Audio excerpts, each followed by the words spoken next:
Hey guys, JC Smith here. Today we're going to do something a little bit different. I'm going to go over the process that I go through when I go look at a truck to decide whether I think it's a good bargain. Is it a good buy? Is it not a good buy? Is it something I'm interested or not? This one came available to me. This is a 2012 F-250 extended cab, long bed, four-wheel drive, 6.2 gas. It's what's called an XL with power options. It has power windows, power locks, air cruise tilt, CD stereo with micro soft link, whatever it is, heated power mirrors, four-wheel drive, which is electric shift on the fly four-wheel drive, 6.2 gas, 160,000 miles. Typically, the first thing we want to know is what is the value of that truck in its current condition. Okay, now in order to do that, you have to see what the current condition is, which this condition I'm going to call rough. This is definitely a rough truck, but sometimes you have to be very aware of, well, is it rough bad or is it rough depending on what your abilities are and what your resources are. So for me, this has got some issues, but these are all things that are easy to overcome because of what I do. Now, it's not going to be the same for everybody. Knowing the value of your truck is so important. Knowing the value of your area. Don't go by what it looks like things sell somewhere else. You have to go by what it looks like where you're at, like what it's worth. So in my area, I looked this up. This truck on several different websites at the absolute lowest rough trade, okay, is anywhere from $7,800 to $8,500 in rough trade condition, and with the miles included on that. So in clean retail, we're looking at somewhere between $14,000 and $15,000. Well, I'm never going to get $14,000 or $15,000 for this truck. That's just not going to happen. The reality is, in my area, I believe this truck, when I'm done with it, probably has a value of in the $10,000 to $11,000 range. That's what that truck is valued in my area. Now, in its current condition, it's only worth 78 to 85, somewhere in there. So when I first see a truck, the first thing I do is do the walk around. Alright, so I start at the front, look at the hood, look at the windshield. Windshields are not cheap to replace these days, especially if it says Super Duty on there and you want to keep that. These chrome bumpers are very expensive, if you can find them. There's not one dent in that bumper, which is so rare. The grill, unfortunately, is broke. Even with that being a black grill, that's a very expensive grill. Okay, I move on down the way. This fender obviously has some dents in it. Alright, these dents are probably not going to be pulled out. They're being into the body line here where the crease is, so that fender will have to be replaced. The front tires are pretty much done. Nothing left there. Moving on down.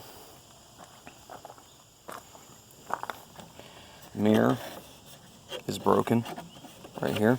The running board looks good. The door looks like it caught it on something and used channel locks or pliers to bend it back into place where it belongs. All the glass looks good here. Cab corner is good. There's no rust on the body. There's no rust on the bottoms of the doors. We've got a rub mark right here. That's just a rub mark, and it will come off with a little bit of work. You can see it starting to come off right there. The bed rail is up a little bit right here. It had toolboxes in it, and I don't think they were real careful and they took them out, but that's not a big deal. This tire has more wear on this edge than it does over on this side. So when I saw this, it leads me to believe there's an alignment issue in the axle. As if the axle, you might be able to see this, shifted back a little bit. Well, this will scare a lot of people away because they think it's a bent axle, bent frame, something like this. A little bit of investigation shows us the reason. The leaf spring's broke. Okay, so when that leaf spring's broke, it let the axle shift back a little bit, so it's not going to track well. Okay, so next thing I find is, you got some other scratches and whatever. There's a dent right here in the bed, but that's in the body roll. That might come out. Not sure, but it might pop out. Cap on the tailgate's gone. I usually It's very common. Got a chrome bumper, but it's got a big dent in the back. You can actually see where they backed into something right there, a bolt of some sort. Busted tail light, dent in the corner. Again,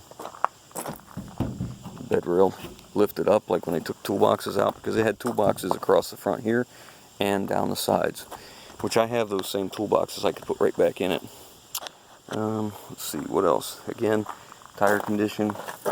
And I look at the frame, you know, I want to make sure it's not too rusty or too cruddy or cracked or anything weird like that. I keep looking around. Got some duct tape here that was probably holding something down. That'll come off. And got a dent right here in the cab corner. That should be probably, that might be paintless dent removal, might take, I don't know, maybe.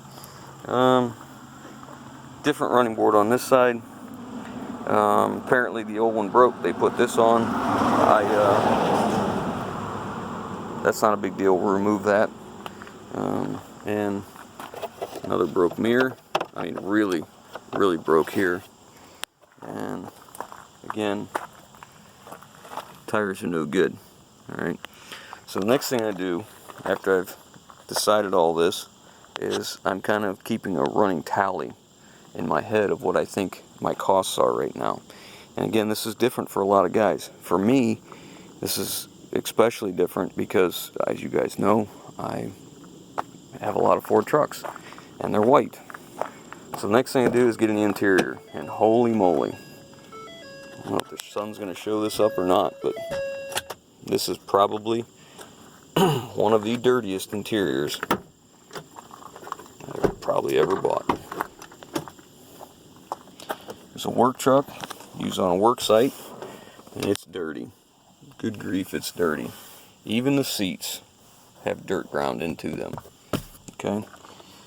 But all the door panels are here. It's not all beat up. It's not horrible. We got some wear on this seat. Got a seam splitting open here. Let's see, move this back.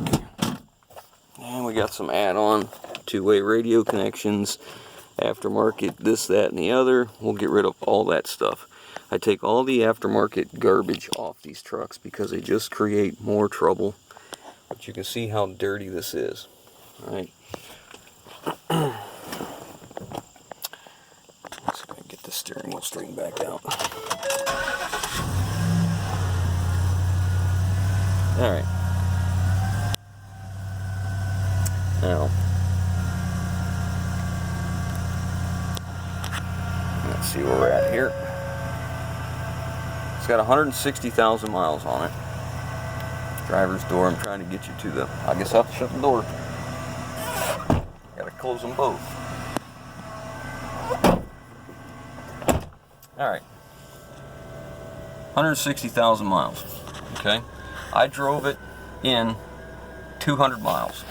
Alright. So in 200 miles, oh, we have an airbag light on, which isn't a big deal. We'll get that fixed. Alright, so we see that we're missing a vent here. There's a screw hole here for this thing. Missing a vent here. Air conditioning's on. Air conditioning is mediocre cold. It's not great. The full drive works. It engages with no troubles. And I tested it before I bought it. So I'm pretty pleased about that. It might need some front end work yet, but we'll see. But you'll see it's pretty dirty. It's also missing a visor on the passenger side. Headliner's dirty. But really it's a lot of little things, right? It's nothing big. The truck runs good, it drives good, and it handles good. Microsoft Sync, that's what it's called right here for the radio. Now, I do all this, I start the thing up and I let it run. Alright, I'm going to let it run for a while, let it build temperature, and then I lift the hood and we start looking under there.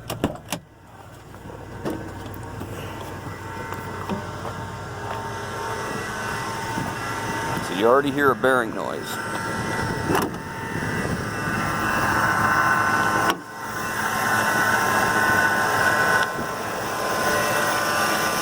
Alright, so the cap is off the AC. So that tells me it's been charged more than once. In probably has a fair leak. So take that in consideration. We'll have to do some AC work. I can hear bearing noise. I don't know if you can see it or not, but the tensioner is bouncing a little bit, and the noise is kind of going with the bounce. So I might need a tensioner here. I always check the transmission fluid. I want to see what it looks like, what it smells like. They use synthetic fluid in these, so it's going to smell a little bit different than traditional transmission fluid. This fluid was up to the good level, and it smelled good.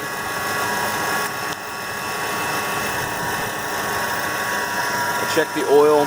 I check for blow-by. I like to pull the cover off the oil fill and look for any blow-by. Put my hand over it, make sure that we don't have anything.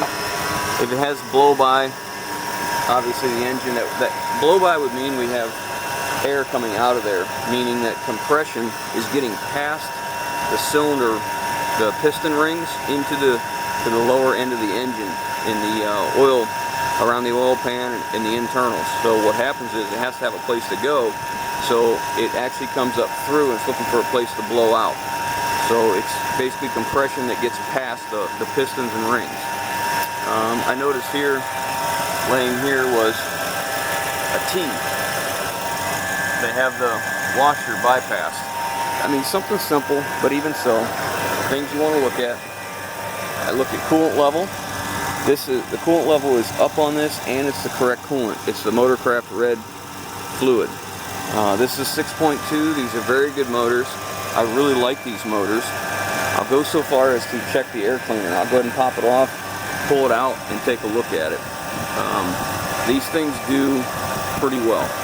Now, after I've run it for a while, we'll go back inside.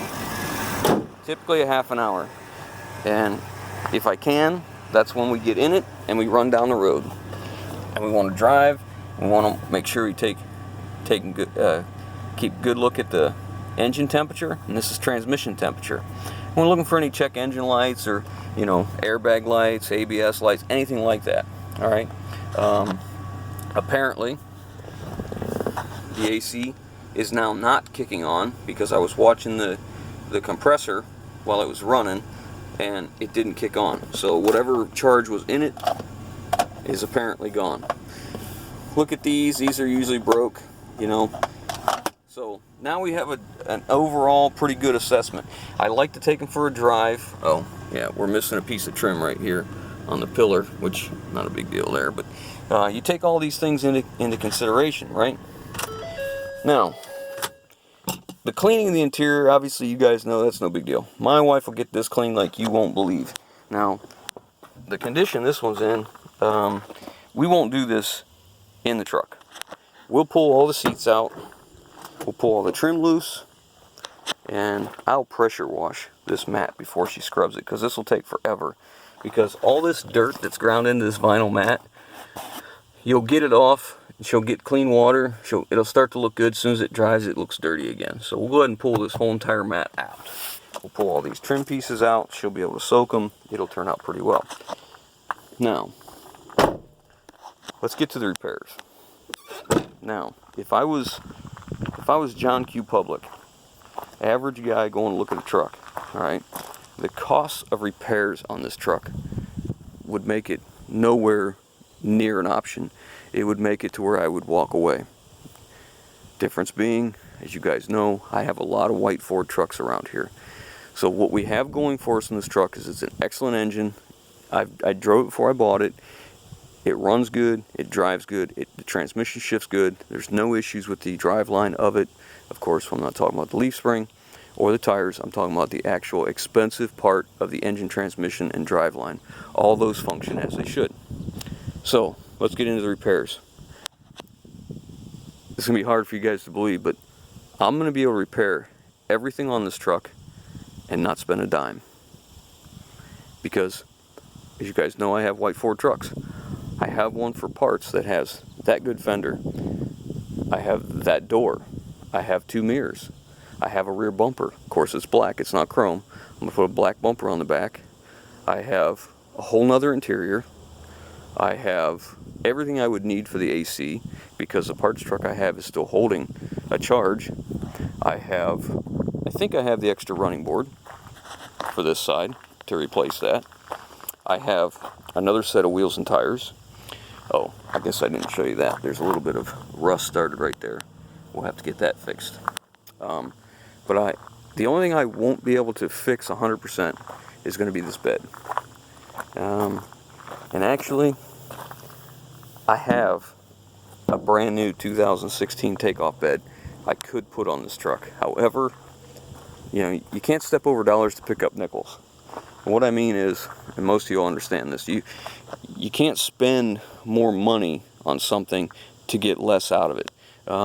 This truck I intend to replace my little extended cab short bed 2-wheel drive truck. I want to replace it with this because I want the long bed. I'm tired of a short bed. I don't like a short bed. I prefer a long bed. So well, I guess there's two things. That dent right there in the cab corner I may not mess with. I may leave that alone. I might call paintless dent removal, see what they want, if it's able. It may not be able to. It may have to be painted, pulled, you know, painted and all that crap. If that's the case, if I'm going to do that, I'll have the bed fixed at the same time. Having that bed fixed all the way around will cost me $1,000. All right, I'm going to see if I can do all this for nothing. So I have all the parts here.